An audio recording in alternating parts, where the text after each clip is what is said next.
कि तो इसलिए लद्दाख वासी सिर्फ लोग नहीं, वहाँ के पशु पक्षी, कीड़े मकोड़े, पेड़ पौधे, फूल, जंगल, झील, नदियाँ, हिमनद, ग्लेशियर सब आपका धन्यवाद करते हैं।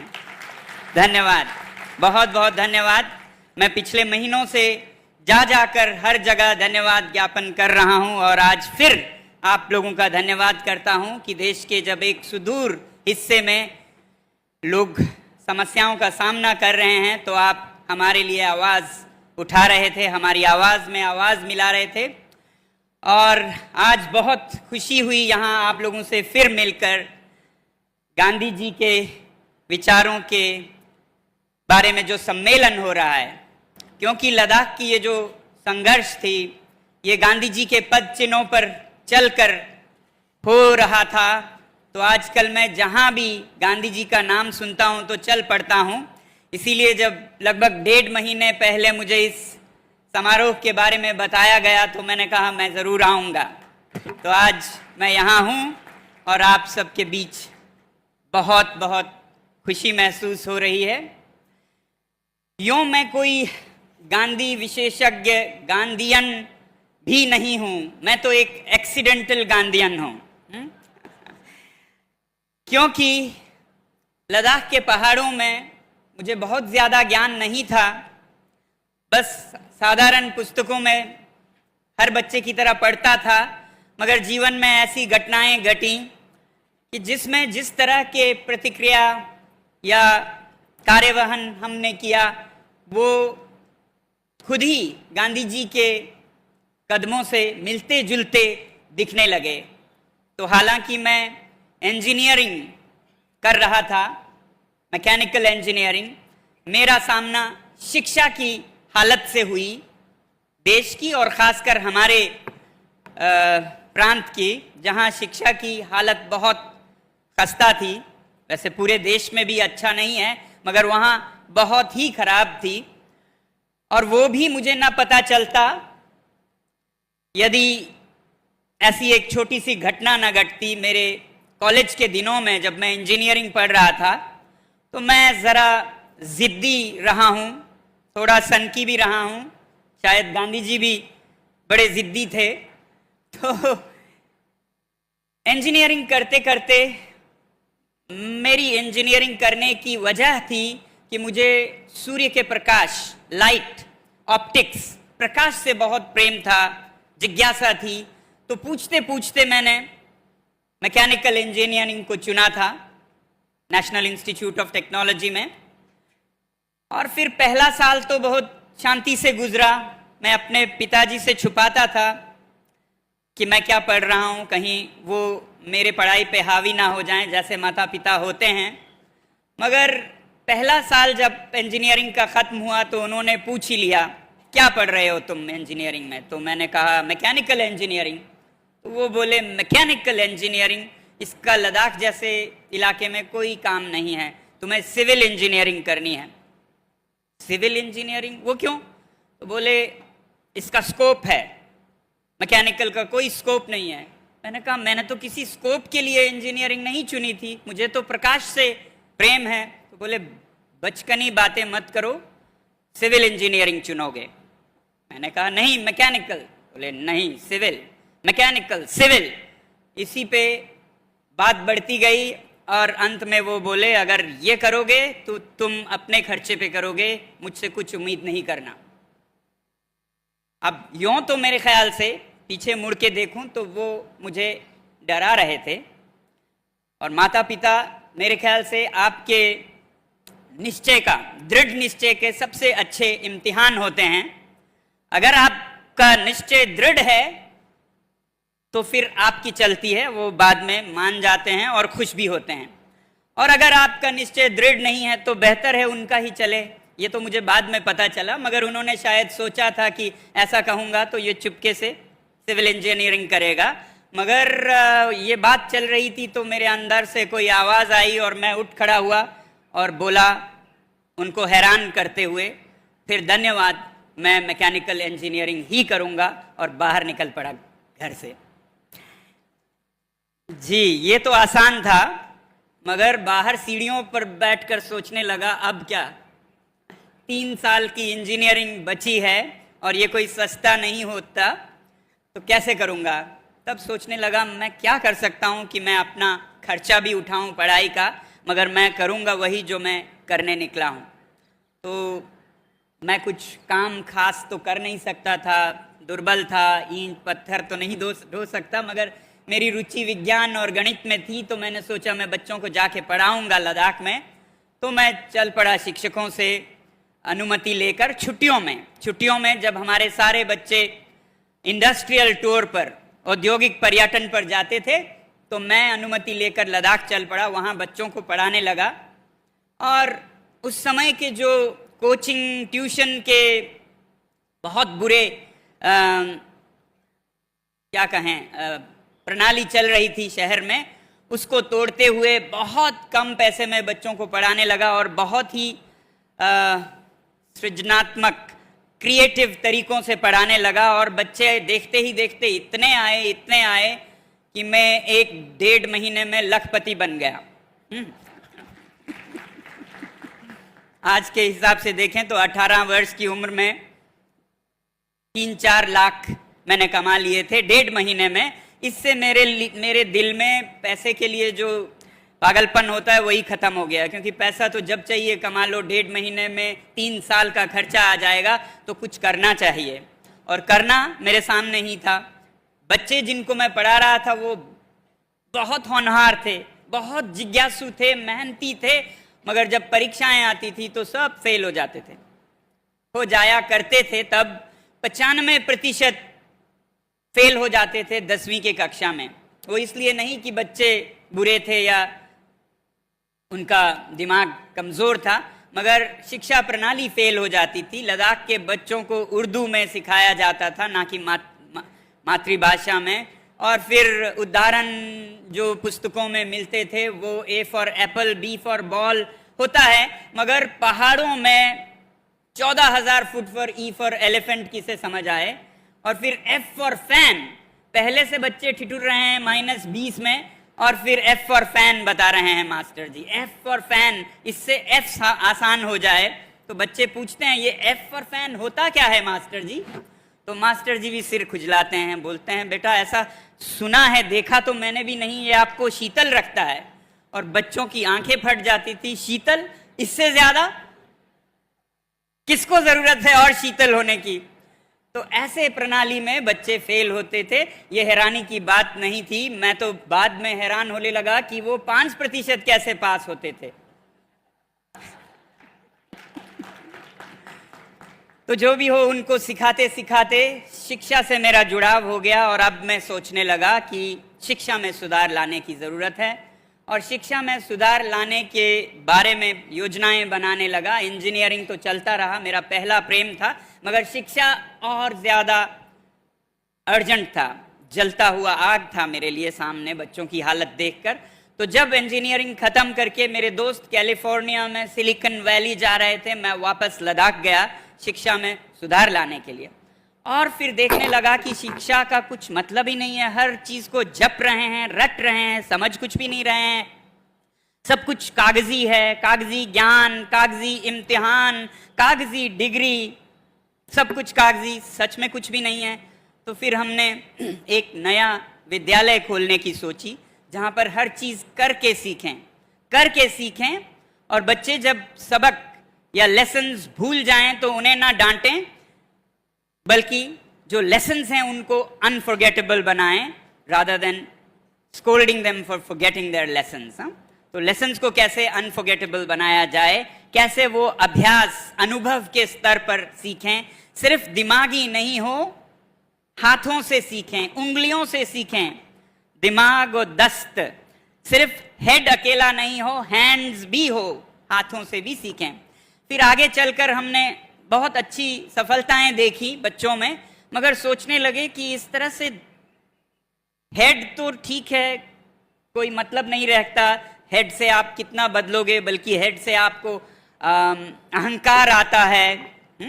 और हाथों से जब करें तो दुनिया बदलता है, मगर सिर्फ हाथों पर ही रखें शिक्षा को सीमित तो वो भी काफ़ी नहीं है, क्योंकि हाथों का हुनर तो जेब कतरों के पास भी होता है। तो इन्हीं दो से अगर शिक्षा हो जाए तो फिर वो बहुत शिक्षित हो गए, दिमाग और दस्त से ही, हेड और हैंड से। तो अगला, दिल करुणा से भरा हो, हार्ट की शिक्षा भी होनी चाहिए, हम ये सोचने लगे। और बच्चों के जीवन में उनके हृदय का जो शिक्षा है उस पर ध्यान देने लगे। और फिर इस तरह से देखते हुए हम बोलने लगे, ये अंग्रेजों ने जो हमें सिखाया है शिक्षा को, जो बोलते हैं बोलचाल में 3 R's of education, reading, writing, arithmetic, ये बेमानी है, इसका कोई माने नहीं है। वैसे भी तो रीडिंग, राइटिंग, अरिथमेटिक ये 3 R's हैं भी नहीं। ऐसे ही लोगों ने जो परिभाषा दी उसका हालत क्या होगा आप सोच सकते हैं, जो 3 R's सोचते हो। तो हमने कहा 3 H's होने चाहिए, 3 H's, head, hands and heart. अब संयोग की बात, आज से कोई 35 साल पहले एक शिक्षाविद आए हमारे विद्यालय में और बोलने लगे, अरे आप लोग ये 3H जो बोल रहे हैं, ऐसा ही गांधी जी ने भी कहा था नई तालीम के बारे में, वर्धा में 3H की बात की। और हमें बहुत खुशी हुई कि हम शायद सही रास्ते पे ही हैं, कि गांधी जी ने भी इन्हीं दिशा में अपने विचार रखे। तो इस तरह से एक्सीडेंटल एक गांधीयन हम खुद को पाने लगे, अरे ऐसा उन्होंने भी सोचा था।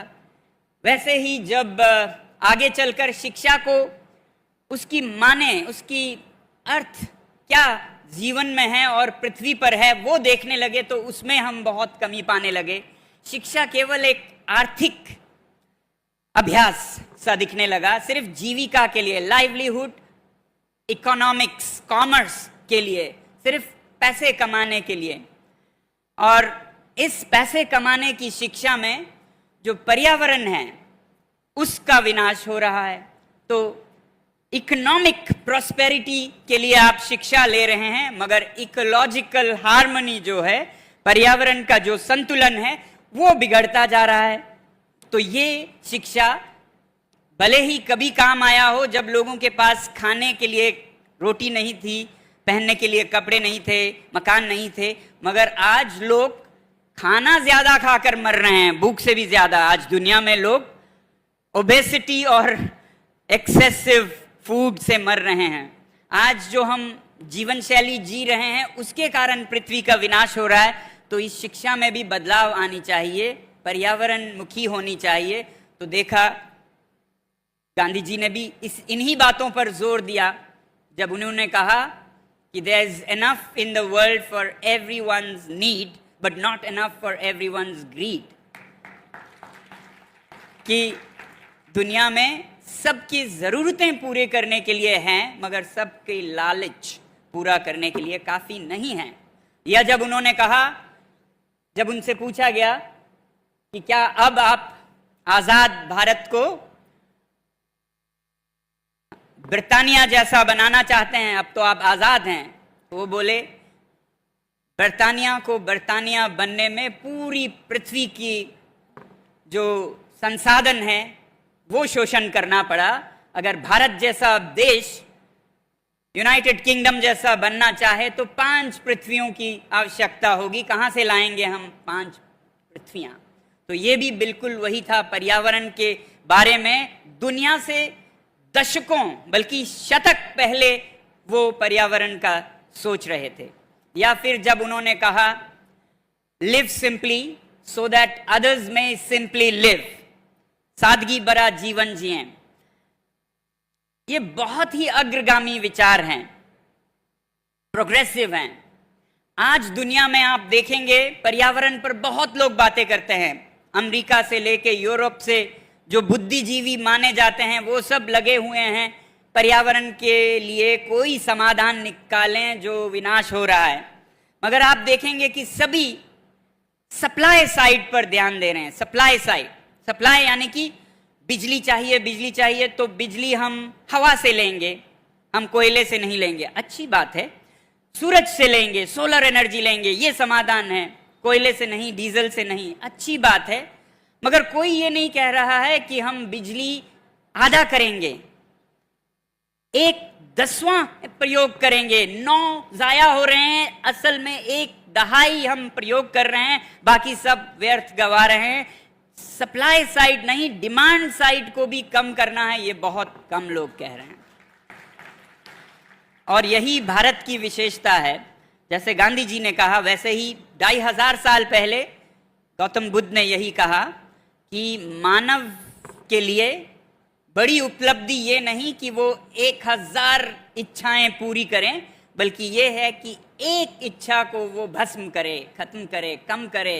1000 से 999 करे, 900 करे, 800 करे, तो वो कामयाब है, वो सफल है जिसने 1000 से 100 किया हो इच्छाओं को। जिसने 10 की हो, 8 की हो, जो फिर मुक्त हुआ, वो तो सबसे परम सफल व्यक्ति होगा। तो ये इस देश में ऐसी विचार रहे हैं, फिर भी हम भटक कर उन्हीं अंग्रेजों के पीछे चले गए जो 1000 इच्छाएं पूरा करने के दौड़ में दौड़ रहे हैं, होड़ लगाए, और पृथ्वी का विनाश कर रहे हैं। तो इसीलिए आज हम सप्लाई साइड की तरफ सब आवाज दे रहे हैं, डिमांड साइड पे बहुत कम आवाज दे रहे हैं कि हम जरूरतों को, खपत को, कंजम्पशन को कम करें, बजाय इसके कि प्रोडक्शन को बदलें। आज आप कोयले से ले रहे हैं, कल हवा से लें, पानी से लें, सूर्य से लें, वो भी विनाश करेगा। कोई सूर्य ऊर्जा भी आपका उपकार नहीं करेगी अगर आपकी इच्छाओं का कोई लगाम नहीं हो तो ये विचार गांधी जी के थे जो मुझे बहुत बहुत दिल को छुए, और इन्हीं बातों को हम लद्दाख में सोचने लगे। वैसे आज अगर कहें तो गांधी जी के विचारों को हर धर्म, हर पार्टी के लोग किसी ना किसी तरह से स्वीकार करते हैं, मगर आचरण बहुत कम करते हैं। जैसे मैं बहुत प्रभावित हूं, मैं प्रशंसा करता हूं जब मोदी जी ने मिशन लाइफ की घोषणा की, जीवन शैली को सादा करने की।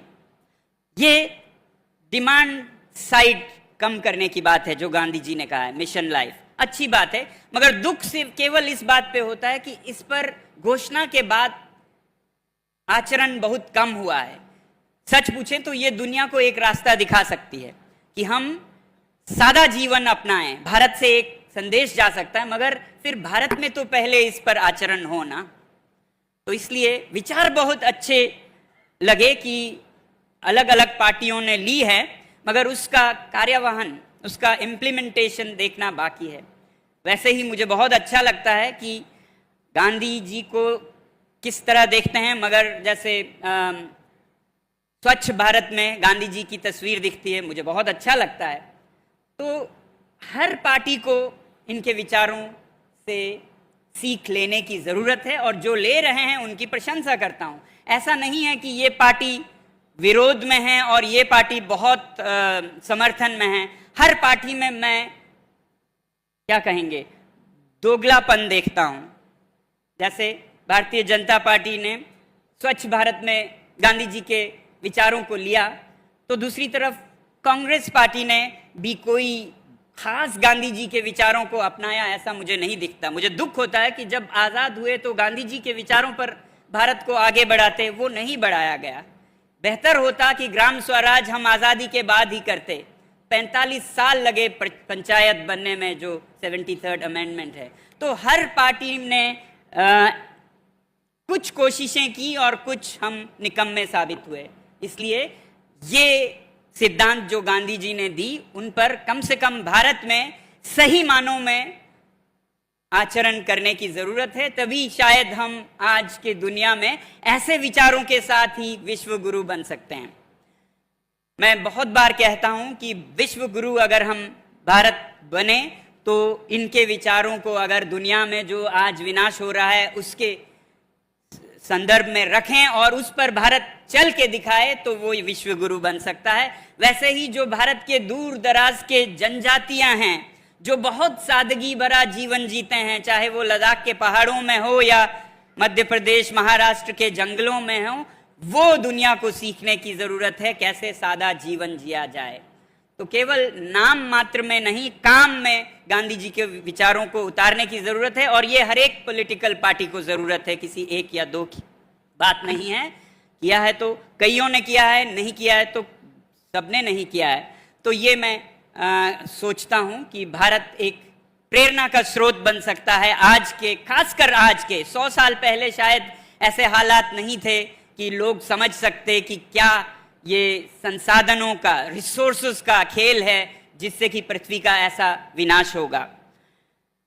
अब लद्दाख से आया हूं तो थोड़ा सा आपको लद्दाख के बारे में बताऊं कि वहां क्या और क्यों हो रहा है। लद्दाख में हम पिछले 5 सालों से एक संघर्ष कर रहे हैं। आपको याद होगा 2019 में लद्दाख एक यूनियन टेरिटरी बनाया गया, जो कि लद्दाख की बहुत देरीना मांग थी, 70 सालों से लगभग। यूनियन टेरिटरी अचानक बन गया, जिसकी लोगों को बहुत खुशी हुई, बहुत कृतज्ञ भी हुए। मगर देखते हैं कि इसके साथ ही जो संरक्षण हमारे पर्यावरण को, हमारे संस्कृति को मिलती थी, वो सब खत्म हो गए हैं और 370 के साथ। और अब वहाँ के पहाड़, वहाँ के वादियाँ, वहाँ के नदियाँ, वहाँ के ग्लेशियर एक खिलवाड़ का मैदान बन जाएगा बड़े बड़े उद्योगों के लिए। तो लद्दाख के लोगों ने पहले से ही 2 चीज़ों की आशा कर रखी थी। एक तो ये कि जब वो खुद से यूनियन टेरिटरी बने तो क्योंकि लद्दाख के लोग 95% जनजातीय हैं, तो उन्हें भारतीय संविधान अनुसार 6th शेड्यूल जिसे कहते हैं, 6वीं अनुसूची के संरक्षण दिए जाएंगे। और दूसरा कि ये यूटी विद लेजिस्लेचर होगा, यानी कि लोकतंत्र भी होगी। मगर नहीं, उसी समय सरकार की तरफ से, रूलिंग पार्टी की तरफ से बहुत उनकी ही तरफ से बात रखी गई कि लद्दाख को 6वें शेड्यूल में ही संरक्षण दिया जाएगा। लोगों की खुशी का ठिकाना नहीं रहा कि यूटी भी बना रहे हैं और 6वां शेड्यूल भी दे रहे हैं। 6वां शेड्यूल वैसे कोई चांद सितारा नहीं है, ये एक लोकतंत्र का रूप है जिसमें कि जिले के स्तर पर आपको नियम बनाने के अधिकार दिए जाते हैं, खासकर जनजातीय क्षेत्रों में। जिले के स्तर पर ही आपको एक तरह का जिसे क्या कहते हैं, असेंबली या सभा काउंसिल होती है, जिसमें चुने हुए प्रतिनिधि अपने संस्कृति के बारे में, अपने प्रकृति, जमीन, नदी, इनके बारे में वो नियम बना सकते हैं। तो कोई बहुत बड़ी बात नहीं थी, भारतीय संविधान का ही हिस्सा था। और उन्होंने बड़े सभाओं में ये वचन दिया कि लद्दाख को हम ऐसा ही देंगे। बल्कि जनजातीय मंत्रालय के मीटिंग मिनट्स में भी ये छपा हुआ है कि लद्दाख को हम 6वां शेड्यूल देने का विचार कर रहे हैं। और फिर 2 चुनाव हुए, 2019 का संसदीय, उसमें पहले 3 बिंदुओं में रखा गया कि लद्दाख को 6वीं शेड्यूल देंगे। उसके बाद प्रतिष्ठित चुनाव हुए लद्दाख के काउंसिल की, हिल काउंसिल एक है वहाँ, उसमें तो और पहले नंबर पर कहा गया कि लद्दाख को हम 6वां शेड्यूल ही दे रहे हैं। तो सब ने बहुत ही कृतज्ञ से वोट दिया और जिताया कि जिन्होंने हमें 70 साल बाद अलग एक यूटी बनाया, जो कि बहुत पुरानी मांग थी कि लद्दाख बहुत अलग है संस्कृति, जम्मू और कश्मीर से नहीं मिलता है, ना ही भौगोलिक ना ही सांस्कृतिक, तो इसे अलग व्यवस्थापन दिया जाए, वो दिया। और साथ में 6वें शेड्यूल का वादा भी। तो 2 चुनाव जीते अभी की जो रूलिंग पार्टी है। मगर उसके बाद 1 साल बीतने लगा, खामोशी सा छा गया, 1.5 साल सन्नाटा छा गया। 2 साल बाद 6वां शेड्यूल कोई जुबान पे ले तो उसके पीछे पुलिस लग जाती थी, ऐसा होने लगा। तो जो वचन था उसी को याद दिलाना एक जुर्म सा बन गया कि 6वां शेड्यूल कैसे आपने कहा। बच्चों को पकड़कर पुलिस थाने लेने लगे जब बच्चे 6वां शेड्यूल याद दिलाने लगे, युवा। तो ऐसी हालत होने लगी। हम बहुत हैरान हुए, परेशान हुए कि ऐसा क्या हुआ कि इतना बड़ा वादा किया, बड़े बड़े चुनाव जीते गए और अब वादों को याद दिलाना भी एक जुर्म बन गया। अभी भी कोई वक्तव्य औपचारिक नहीं है कि क्यों नहीं दिया जाएगा, या कारण कि क्यों लिखित में कहा गया था और अब क्यों नहीं दिया जाएगा, ऐसा कोई औपचारिक नहीं है। तो लोगों का की समझ यही बनती जा रही है कि इस बीच जो बदलाव आए उन्हीं के कारण ये हटाया जा रहा है। बदलाव क्या आए कि इस बीच लद्दाख में एक बहुत बड़े बड़े परियोजनाओं की घोषणाएं होने लगी, जिनमें कि दुनिया का सबसे बड़ा बिजली की परियोजना है, सोलर है, सूर्य ऊर्जा से है, जो कि अच्छी होनी चाहिए, मगर सूर्य ऊर्जा को कैसे किया जाए, कहां किया जाए, इसमें लोगों की भागीदारी बिल्कुल नहीं है। जहां पर हमारे चरवाहे पहले से ही भारत के लिए बहुत बड़ा राजस्व कमाते हैं, विदेशी मुद्रा कमाते हैं, पश्मीना जो कि दुनिया की सबसे बेहतरीन रेशा है, वो जहां उत्पादन होता है, उन्हीं चरवाहों को भगाकर वहां पर दुनिया की सबसे बड़ी बिजली घर आएगी। इसे उर्दू में कहते हैं अहमद की टोपी मोहम्मद के सर।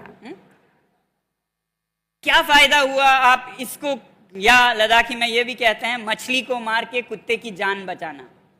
चरवाहों को मार के आप पंजाब में बिजली देंगे तो क्या मतलब हुआ? आप विदेशी मुद्रा को खत्म करके देश में बिजली का जो वेस्टेज हो रहा है वो और बढ़ाएंगे। क्योंकि हमने देखा जब हम पदयात्रा पे आए तो बिजली का होता क्या है हमने देखा। दिल्ली में, चंडीगढ़ में लोग 45 डिग्री के गर्मी में अंदर रजाई पहनकर सोते हैं, कंबल पहनकर, एयर कंडीशनर को 18 डिग्री करके।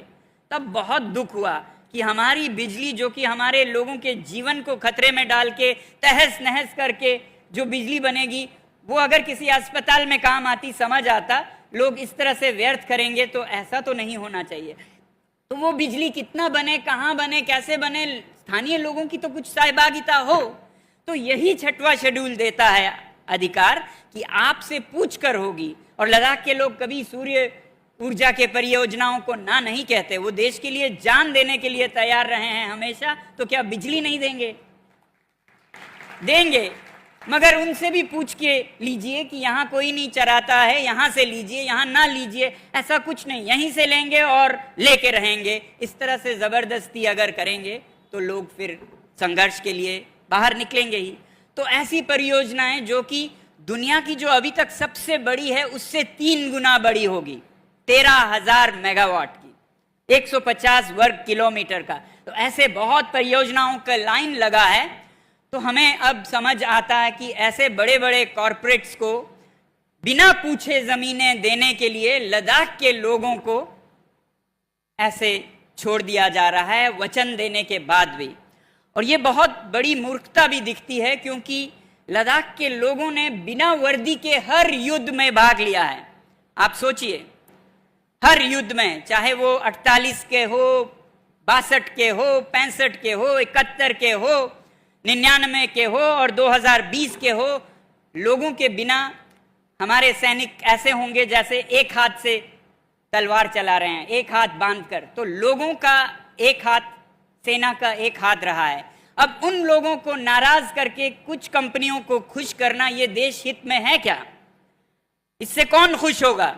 इससे चीन खुश होगा कि यहाँ सीमा पर लोग नाराज हो रहे हैं, भारत की सेना कमजोर होगी तो चीन खुश होगा। तो मैं तो कहूँगा ये चीन, क्या कहेंगे, को सहायता करने जैसा कदम होगा अगर इस तरह से लोगों को नाराज करके ऐसे परियोजनाएं हम लाएं। तो इसलिए हमने ये सोचा कि ये बात और बिगड़ती जाए जो कि भारत के हित में ना होगी, हम आवाज उठाएं और वचन पूरा करवाने की मांग करें।